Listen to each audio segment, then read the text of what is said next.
Good afternoon, ladies and gentlemen. My name is William H. Thompson, CPA, MBA, and I am the founder of RE Accounting and Tax Professionals. We help real estate investors maximize return on investment through expert tax strategies, while at the same time helping them to build and sustain a legacy.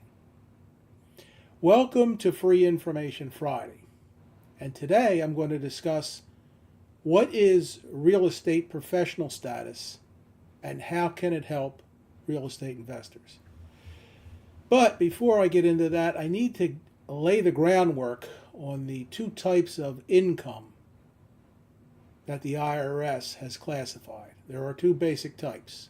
Number one, non-passive income, which is your W-2 income, business income, interest, dividends, even though they seem like they're passive, they're not. And the other type of income is non-passive, which by IRS Code Section 469, all rental real estate properties. Also, passive income could be if you're investing in say either a laundromat or a car wash, and you're not actively involved. You've invested in it for a little percentage. So the distinction is between non-passive income and passive income, and it's important because real estate professional status is going to help you unlock non-passive or passive losses to offset non-passive income. And here's how it goes. Let's say that you purchase a property for $300,000. $250,000 of it is building. The other $50,000 is land. Now, as we all know, you can't depreciate land. So the depreciable base is going to be $250,000. And let's say that you generate, $12,000 a year off of that. And that's just an example, $12,000 a year of depreciation. Now, your actual cash flow worked out to be a positive $5,000. So after you paid all your bills, your property generated $5,000 of positive cash flow that you were able to put in your pocket. But taking the depreciation of $12,000, offsetting it against the $5,000 of income, positive cash flow income, your actual paper loss is going to be $7,000. Now, here's the kicker. If you are a W-2 employee who makes over $150,000, you're not going to be able to write off that $7,000 loss. It's going to be suspended and carried forward. But here's where real estate professional status comes in. If you're able to unlock real estate professional status and done properly, you're going to be able to take that $7,000. You're going to be able to take that $7,000 loss and write it off against your W-2 income. If you don't have real estate professional status, that loss, as I mentioned before, is going to be carried forward.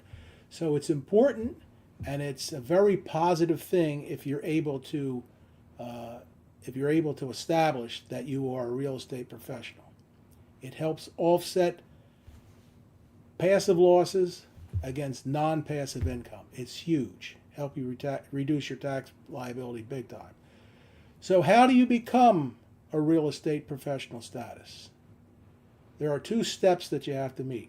Number one, you have to work 750 hours or more in a real property trade or business, and more than any other business that you would work in.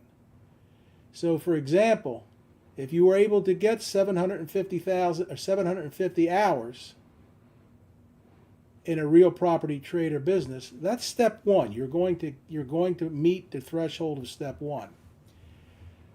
As long as you don't work more in any other business. For example, if you worked 900 hours in let's say a donut making business, you would not have reached that threshold of working more than in any other business. So that's quite important. The second threshold that you need to meet is what they call material participation. Now, there's seven ways that you can get material participation, but I'll cover the top three that are used. Now, material participation means that you've materially participated in your rental properties for one, at least 500 hours, which is typically if you have one or two properties, that's not going to work. Two, 100 hours and more than anyone else. What does that mean? If you work 150 hours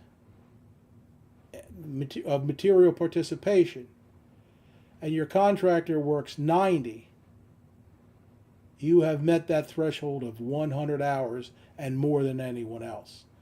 And the third one that we typically see is you've put substantially all of the hours into the business and nobody else has done anything. So if you work 60 hours in a property, in your rental property for the year, and nobody else did anything, you will have met the material participation threshold. So once you do this, once you get the 750 hours or more in a real property trader business, and you materially participate in your property, in the rental property, now you're going to be able to unlock any passive losses and offset them against your W-2 income or business income. That is an extremely powerful way to reduce your tax liability. And if done right, that tax liability that you're going to recoup via a refund, you can apply that to your next property, the purchase of your next property.